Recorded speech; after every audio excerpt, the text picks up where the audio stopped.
Second, always have to double check.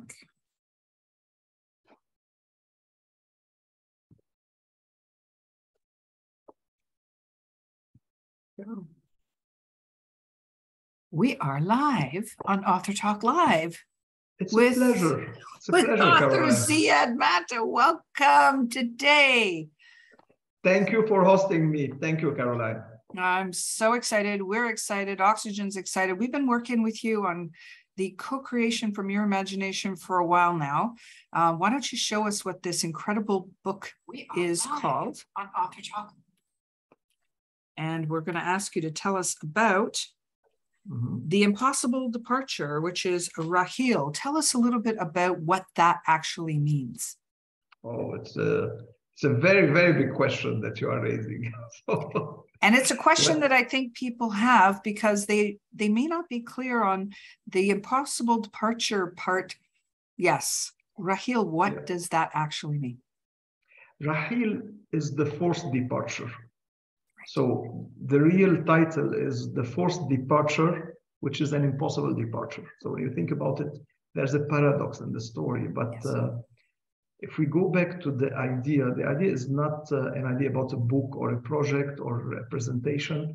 It's something that concerns everyone who left his birthplace.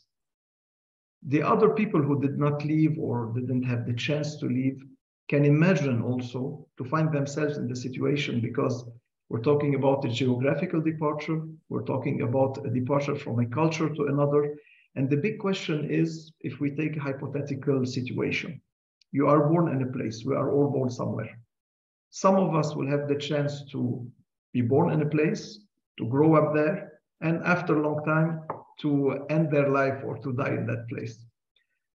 It doesn't take any question that this particular person comes from a very particular place. And the story ends here. We all love our birthplace. This is normal. You know, this is where we grew up, the first place when we walked. You know, you even kiss the earth because you will fall as a child. So this relationship to the soil is something that it's unavoidable. That's not something to be discussed, I would say.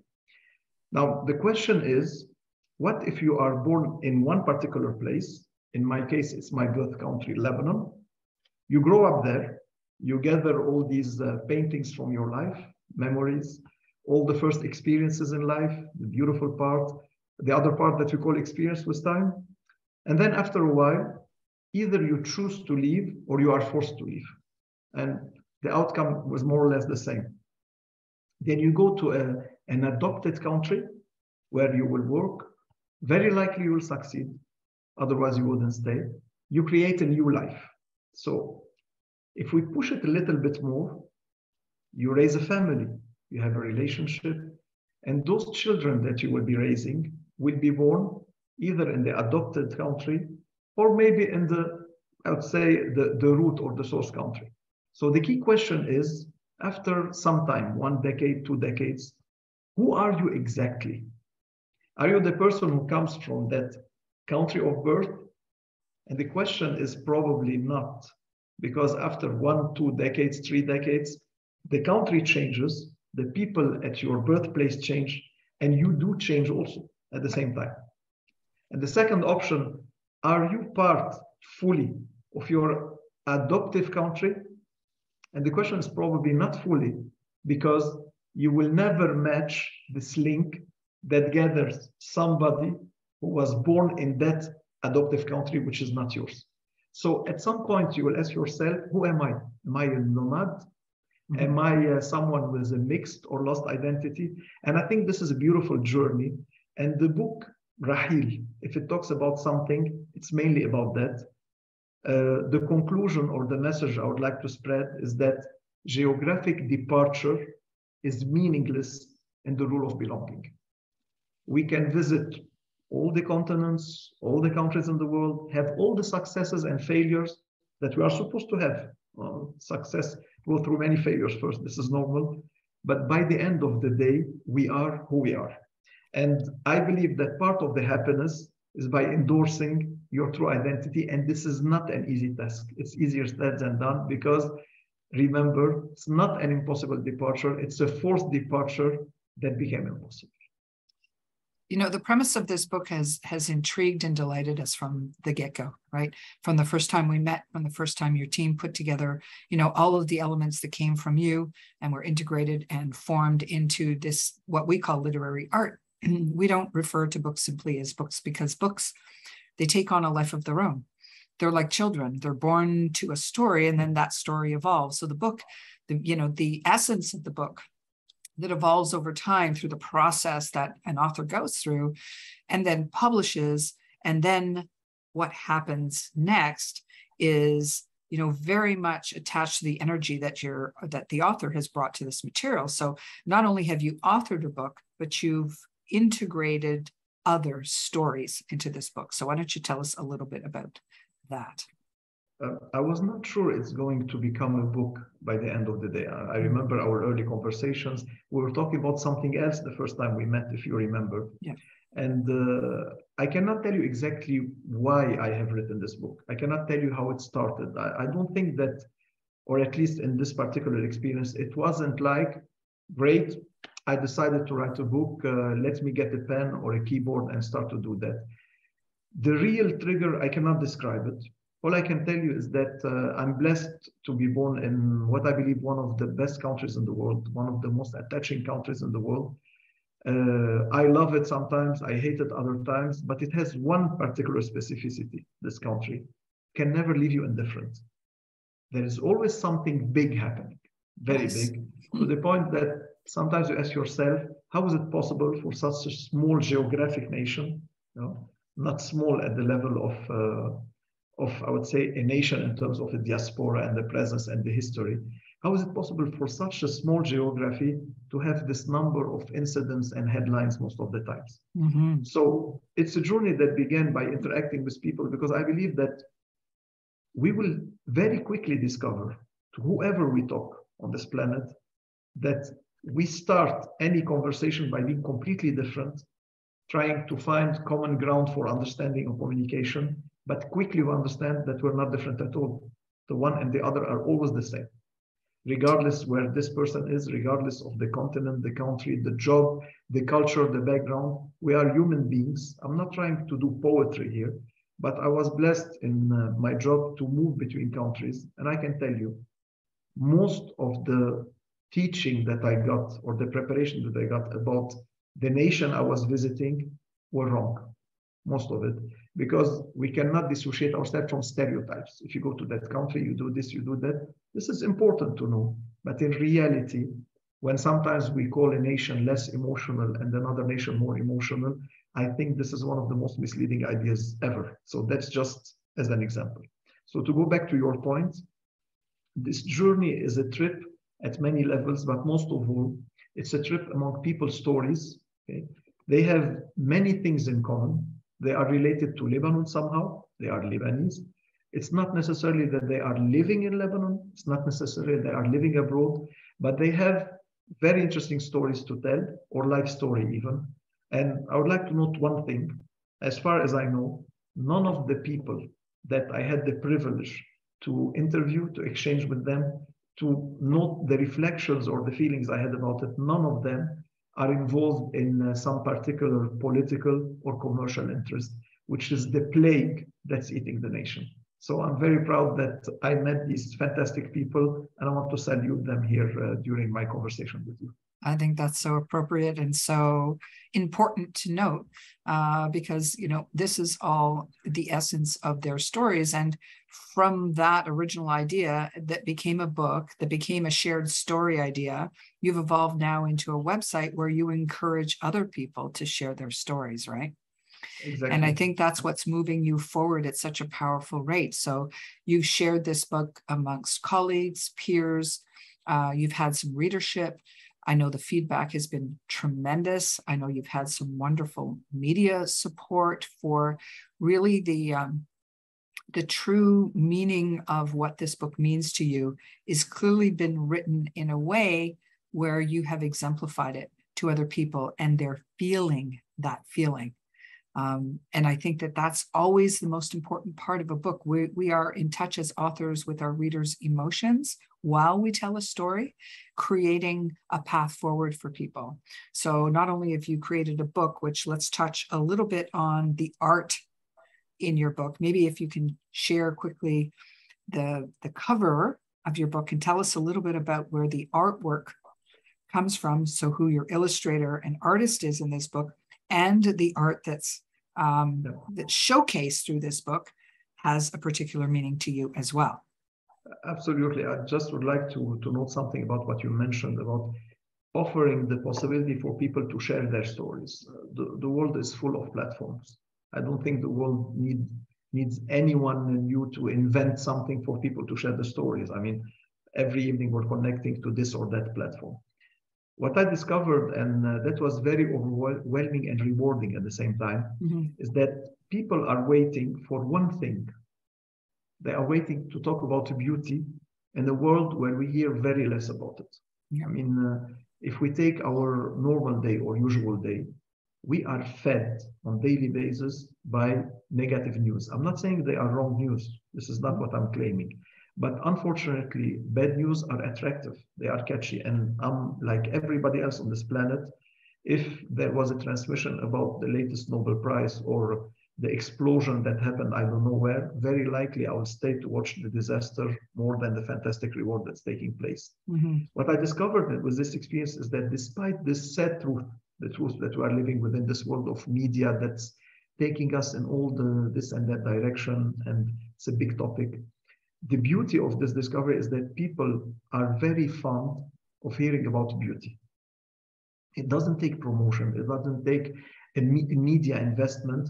When you bring a beautiful story, especially a story that's related to them or to people they know or to people that they resemble. And this is very important because the frame of the book is about stories from and about Lebanon. But I can tell you that the majority of people to whom I had the chance to share what I'm writing were not Lebanese. And the beauty that they discover, that the same feelings, the same experiences, the same identity question concerns every one of us. We are all moving on this planet. We are all leaving family, we are leaving territory and so on. And by the end of the day, it's the same feeling, the same situation, the same reaction to what is happening. So what I have done is that with the help of many people who contributed to this project, and I wish I could salute every one of them, we have created this platform, the wordsandImages.art, which tells some of the stories from RAHEEL, but also has a specific place where everyone on this planet can upload his or her story.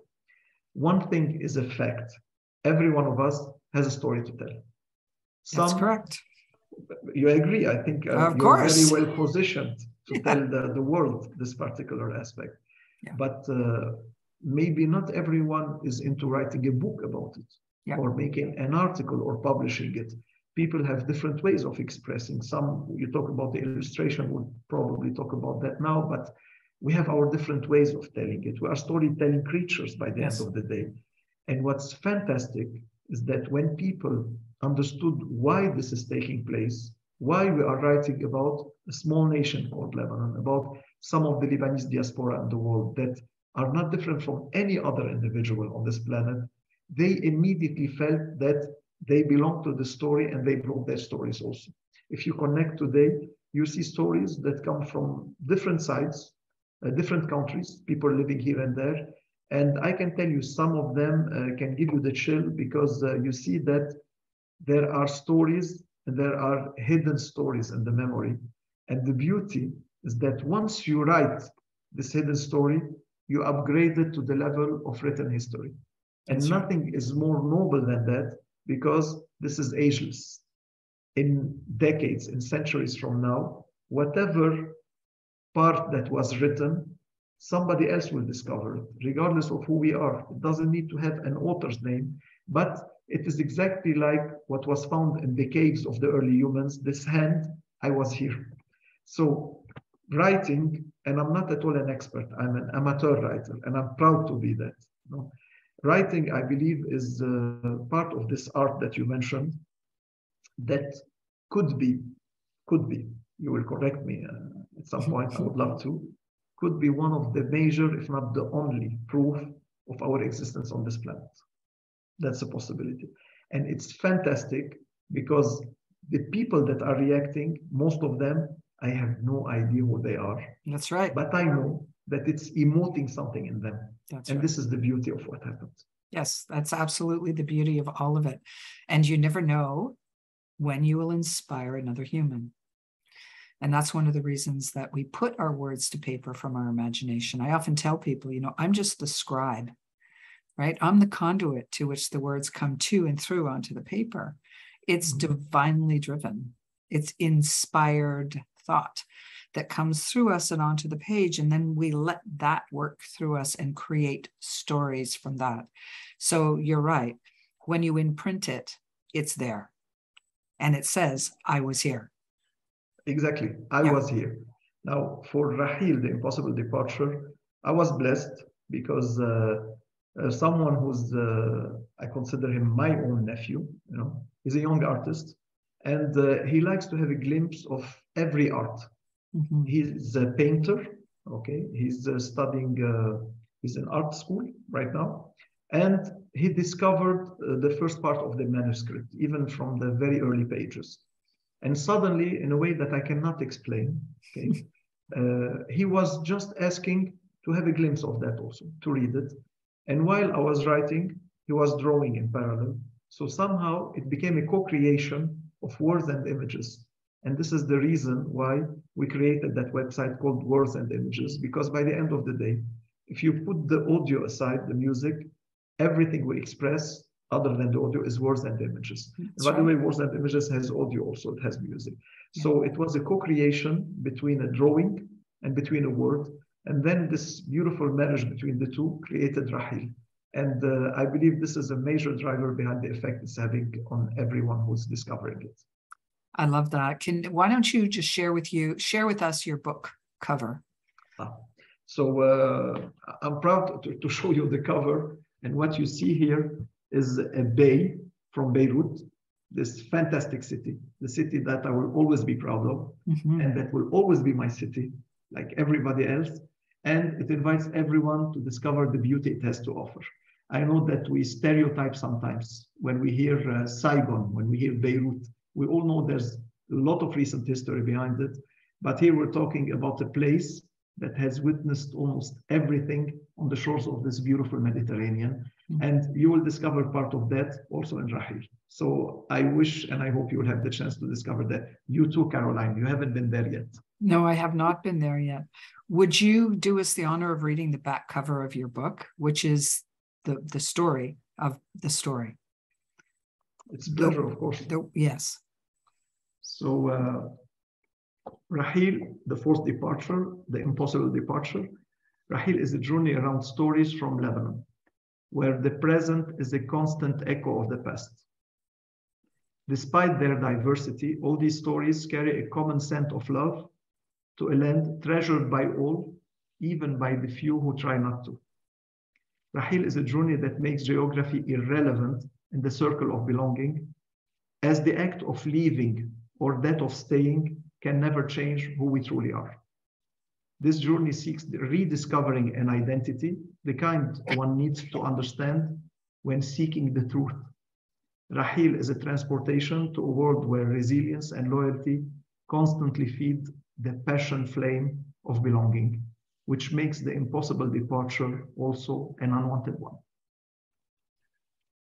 The entire premise for this book is it's inspiring, but it draws together so many elements. It's a multifaceted, multidiscipline experience.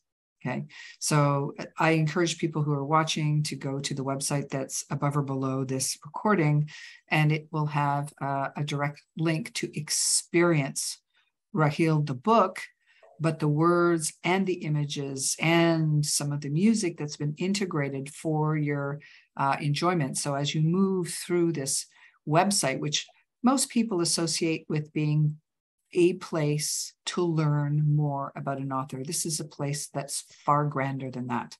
So I encourage you to visit the website so that you can experience not only the book, but the images, the art, the music, and the international launch day for this book is on the 4th of October. It's coming around. You can pre-order your copy, visit the website, not only to purchase a book and to experience it in the tactile sense, but go there to experience all of the sensory parts of this book that have been brought to life on this extraordinary website.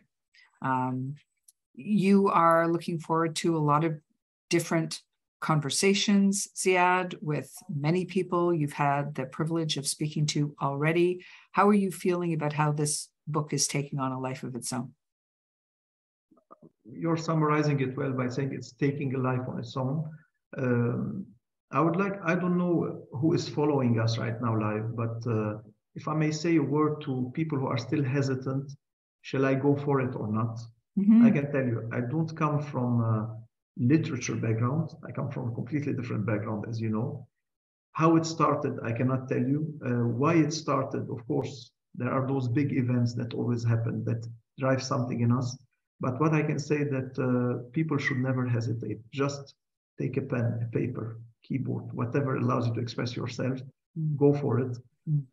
I'm sure that based on this growing experience that's happening, people are waiting for someone to tell their stories and to invite them that they tell their own stories at the same time.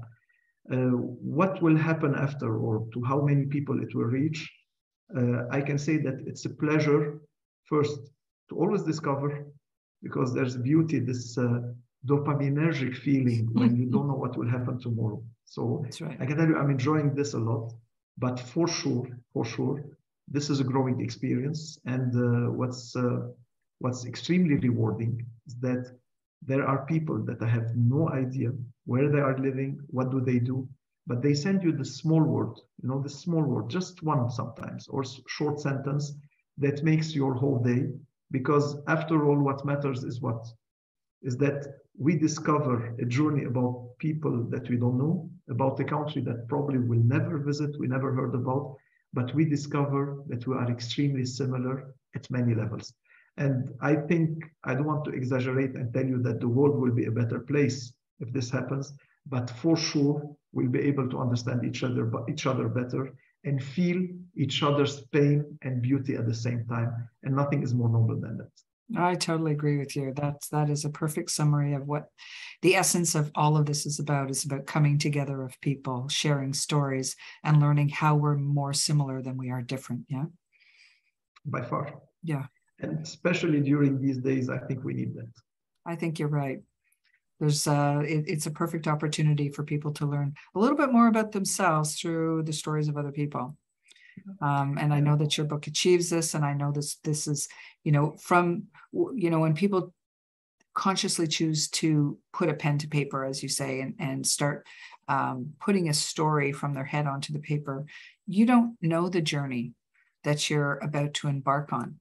And what I often reveal to authors when they're ready to hear it is that had I told you that this journey was more about your transformation than a book, people don't realize that the process that you take, the journey that you go on as an author, as a writer, as a creator, has so much to do with your own transformation. And through the process of writing and sharing, we all transform a little bit. Absolutely. So, yeah. And I think we transform also the documented history. Yeah. Because by the end of the day, if everyone has his part of the story or stories to tell, this is part of the unwritten history, which confirms on its own that the biggest part of history is not written. Yeah. And when you think about this historical documentation, it's something very attractive. We all like to know more, to discover more, especially the hidden part, but also it's very dangerous because whatever you write is automatically part of history, from a primary reference to a secondary reference and so on. So this is, I would say, the dangerous or tricky part of it. But on the other hand, what happens if you don't write it? That's right. It will be transmitted via few generations. And we all know that nothing is transmitted 100% as it happens. And sometimes, you know, you're exposed to these situations where you meet the very last person who could tell you that story. Yes. And in RAHEEL, I had the chance, at least on one of the occasions, to meet the very last person who could tell a story that I'm very, very proud for having had the chance to document that.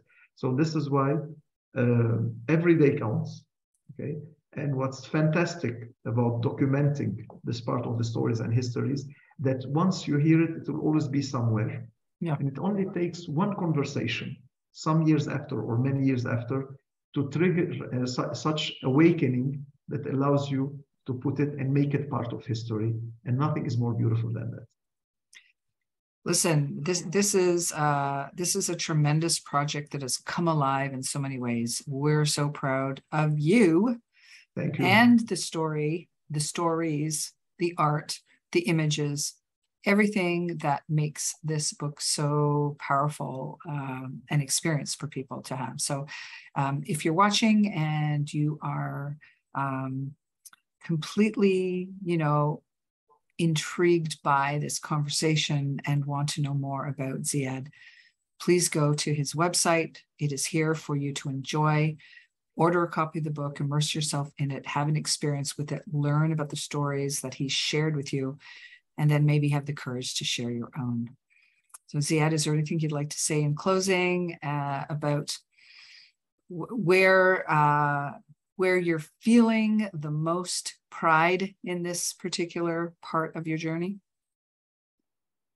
I have to go back to my true feelings about my country of birth, this fantastic place called Lebanon. People hear many stories, many things, but there are two facts. And when I say facts, meaning what people are telling, people tell facts. The first one is that I never met one person who told me, I hate that place. I'm talking about those who were forced to leave. Mm-hmm. Not one of them said, I don't love Lebanon. Mm-hmm. They said, I'm angry against this country. This country will exhaust you. Some people even use the terms, I'm tired of being Lebanese. And this is true, because when you live remotely or closely, every other 5-10 years, a huge event, such the explosion of 2020 in August. Of course, you'll be tired of being Lebanese. But once again, not one person mentioned or felt that he doesn't love that place. The second thing, whenever a friend who lives elsewhere, Europe, US, coming from those countries, he's not part of the diaspora, discovers the feeling of being in Lebanon during good days or bad days, crisis, turmoil, this will never stop. It has always been there. When they have a touch of the feeling of being in Lebanon, they always come back, despite all the challenges that are taking place. Mm-hmm. You asked me what I'm proud of or what's my feeling. I'm proud of one thing, that by the exchange with all the people I met, and again, I salute them all. They are fantastic people, and I hope we'll have a chance to talk about every one of them one day. The feeling I have and the pride that I kept in mind is that they were all telling fantastic and beautiful stories about this country. Fantastic. And this led me somehow to revisit stories from history. I will just conclude with one. Today, Lebanon is living a very difficult situation. Geographically, it is supposed to do that, because I can tell you, take any country and put it on that spot on the planet, very likely it will live the same crisis Lebanon is in. By the end of the day, history is the daughter of geography, so we know how it happens. So when I look at the situation that Lebanon is living and so on, and what's going to happen, the question is, do we have a chance? Are we able to change? Everything is lost. These are words that you hear most of the time. Just it's enough to revisit the silk production story from Lebanon in history, which happened during very harsh occupation times, during the Ottoman Empire, where nothing was left. Europe is boycotting the Ottoman Empire. The people living in the mountains, every crop, every resource is confiscated in the name of the ongoing war at the time.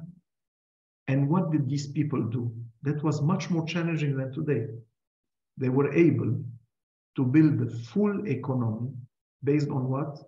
On a silk producing worm that never even grew on that land. It came through the Silk Road. So through one worm, they produced silk. They exported silk to Europe with a specific deal with the city of Lyon in France that was dressing Europe royalties. And this created monetary exchange, maritime exchange.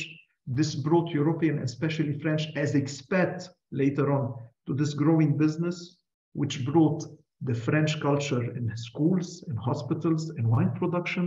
So when you think about it, the same nation that produced all this through one worm can produce much more today, despite all the challenges. And if this message is received by the world, especially by those who can make the change, I think that this will be the best reward for me. Well, that certainly is a word or more of pride. So I think that's fantastic. And thank you for sharing all of it and yourself with us today. Thanks for telling us more about this book that is now taking on and shaping a life of its own. And to anyone watching, go and connect with Ziad. He's on social, he's on Instagram, find him on LinkedIn, on Facebook, all the social platforms. Go say hello, go introduce yourself. He'd be glad to know you. He'd be glad to tell you a little bit more about his book. Go and connect with him, connect with his website, connect with his book, and then reach out and tell him how you felt about that. I think that's how we all share our stories, by connecting at that deeper level. So really a pleasure to have you and this discussion today. And congratulations on your book. Thanks a lot, Caroline. Thanks a lot for the Oxygen team. You're fantastic people. Thank you. I would like to thank Linda, who I'm sure she's following us. I love that girl. She's great. She is. And she has a lot of fantastic stories. And I think I'll write one soon about her. That's it. Okay. Of course, Charles and Richard for all the work they have done. And I'm very blessed that I met you and that you helped me in making this project a concrete thing that people can touch, feel, and live. And it's a big privilege for me. So thanks a lot for that. Oh, you're more than welcome, and it's our pleasure and our privilege to work with you and watch this come to life. It's been a great sense of pride for us as well. We've all enjoyed working on it, all the different parts of this that create the pathway to a published book, and a team of people that really do love what they do and love what they experience through the written word. So thanks for giving us the privilege of working with you. We appreciate you as well. Thank you. Okay, well, here we go with Author Talk Live with Ziad Matta. He is in pre-sale. You can go and learn more about his book. Go over to his website and reach out to him on social. And we will see you next time on Author Talk Live. Bye for now. Thanks, Caroline. Take care of yourself. Thank you.